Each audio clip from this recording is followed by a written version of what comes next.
గా మాట్లాడుకుంటే మనం అంటే జనసేనగా మీరు అధికార పార్టీపై విమర్శలు చేస్తున్నారు. కానీ ఒక వ్యాపారవేత్తగా అధికార పార్టీ నాయకులతో మీకు సత్సంబంధాలు ఉన్నాయంటున్నారు. బొత్స లాంటి వారితో కావచ్చు, అప్పలనాయుడుతో కావచ్చు. మరోవైపు పార్టీ ఫండ్ కూడా మీ నుంచి వాళ్ళకి అందజేస్తారంటున్నారు. దీన్ని ఏ విధంగా అర్థం చేసుకోవాలి? మేమెప్పుడు పార్టీ ఫండ్లు వాళ్ళకి ఇవ్వలేదండి. జనసేన పార్టీలో జాయిన్ అయింది ఎంచి నేను చాలా చిత్తశుద్ధితో ఉన్నాను.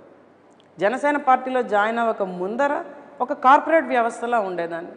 అప్పుడు కూడా నేను ఎవరికి పార్టీ ఫండ్లు ఇవ్వలేదు.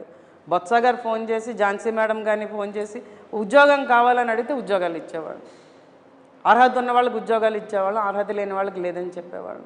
పేదవాళ్ళకైతే మటుకు నేను ఈ రోజుకి కూడా వాళ్ళు వచ్చి అడిగితే ఏదో రికమెండేషన్ పట్టుకొని నా దగ్గరికి రావక్కర్లేదు.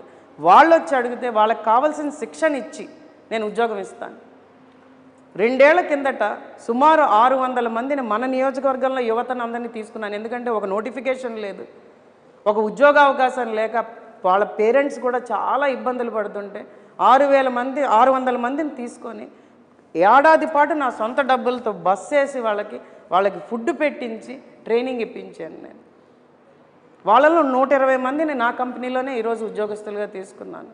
మిగిలిన వాళ్ళకి పైన అవకాశాలు వచ్చాయి బయట, వాళ్ళు చేస్తున్నారు. కానీ వాళ్ళు ఇంతసేపు నన్ను అంటున్నది, మేడం మీరు ఖచ్చితంగా పరిశ్రమలు తీసుకురండి, మేము మళ్ళీ వెనక్కి వచ్చేస్తాం, మా కుటుంబాలను వదిలి మేము వెళ్ళలేకపోతున్నాం, వలసలు వెళ్తున్నాం, చాలా బాధపడుతున్నారు. ఈరోజు కూడా ఎవరైనా చదువుకుంటే ఈ ఫార్మా కంపెనీలు అన్నీ కూడా పరవాడు పంపిస్తే లేకపోతే హైదరాబాద్ పంపించేస్తున్నాయి ఉద్యోగాల కోసం. ఇక్కడ ఇవ్వట్లే ప్రజలెవరికి కూడా. ఇక్కడ కుటుంబ నేపథ్యం చాలా ఉంటుంది, ఉమ్మడి కుటుంబాలు చాలా ఎక్కువ. అలాంటి వాళ్ళందరూ ఇక్కడ ఉందామని కోరుకునే వాళ్ళందరికీ కూడా నేను ఖచ్చితంగా ఒక వెన్నుదన్ను నుండి వాళ్ళని ముందుకు నడిపిస్తానని ఈరోజు చెప్తున్నాను. మరి జిల్లాలో కాకుండా నెల్లిమల